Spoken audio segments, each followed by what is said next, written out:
So எல்லா அன்னதான திருப்பணியும் நல்லபடியாக முடிச்சுட்டு 10ஆம் தேதி நைட்டு தூங்கிட்டு இருந்தேன் பகவானே. தூங்கும் பொழுது பார்த்தீங்கன்னா, ஒரு அடர்ந்த காட்டில் நான் மட்டும் தனியாக படுத்திருக்க மாதிரியான ஒரு எண்ணம். அதாவது என்ன பொறுத்தளவு எப்போவுமே கனவுலையும் கொஞ்சம் அவேர்னஸோடு இருக்கும். சில நேரங்களில் சில விஷயங்கள் நடக்கும்பொழுது கனவு மாதிரியே தெரிஞ்சிடும்.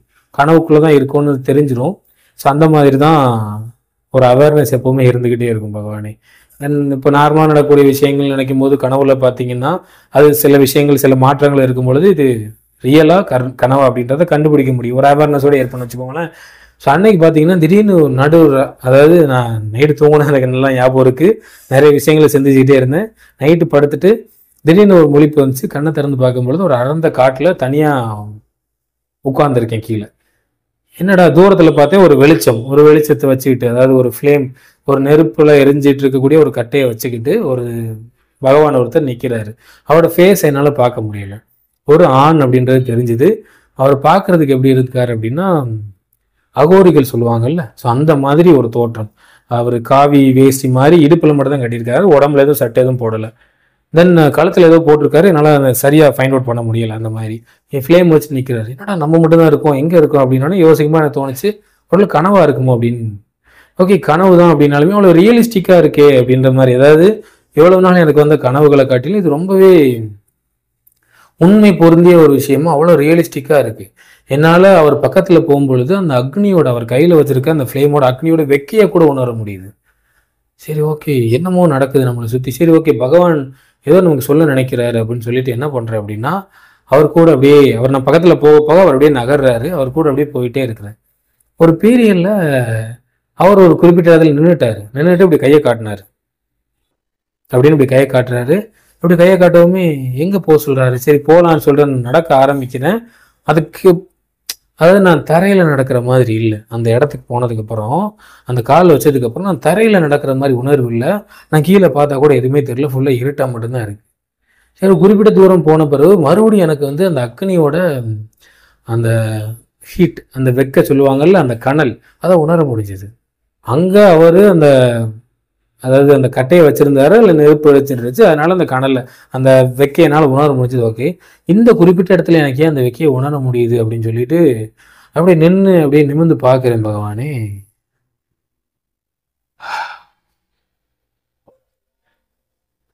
பெல் அடிக்குது.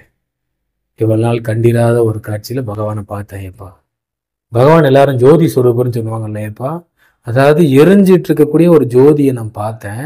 ஆனால் அந்த ஜோதி ரெட் கலரில் எரியலை. அதாவது ஒரு ஜோதி சுரூபம் அப்படின்னாலே உங்களுக்கே தெரிஞ்சிருக்கும், ஒரு நெருப்பு எப்படி எரியுன்னு சொல்லிட்டு. ஒரு எல்லோ ப்ளஸ் ஆரஞ்சு ஷேடில் இருக்கும்ல பகவானே, அப்படி ஒரு ஷேடாக இல்லாமல்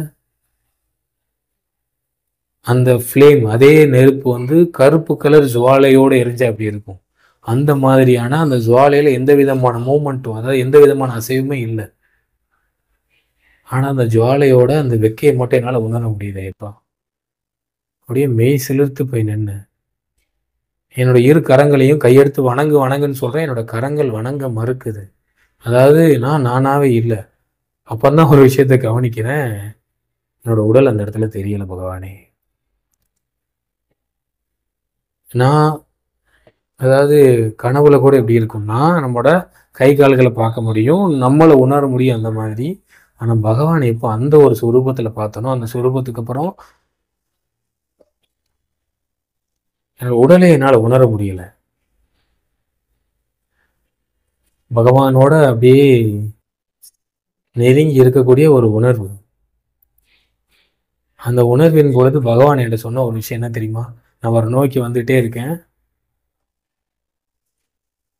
உன்னோட கடமைகளை முடிச்சுட்டு வா அப்படின்னு அவர் சொன்னார். கேட்டுச்சு அந்த ஒளி.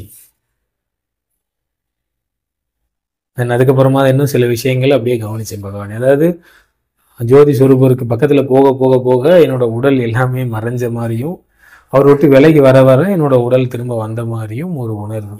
தென் அதுக்கப்புறமா தான் பார்த்தேன்னா, அந்த 18 படிகள் சபரிமலையில் இருக்கிறது சத்தியமான உண்மை. அந்த 18 படிகள் உணர்த்தக்கூடிய அந்த 18 விஷயங்களும் உண்மை.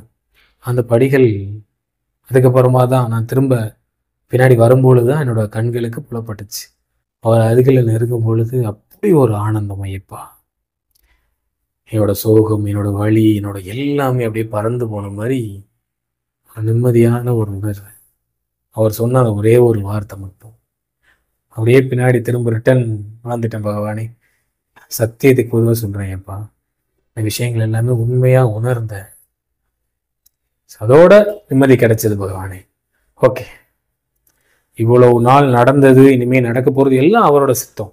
அவரோட சித்தத்தில் அவர் என்ன ரோல் கொடுக்குறாரோ அதை நான் உருப்படியாக பண்ணுறேன் அப்படின்றது எனக்கு புரிஞ்சிருச்சு பகவானே. அது மட்டும் போதும், இப்போ அது மட்டும் போதும்.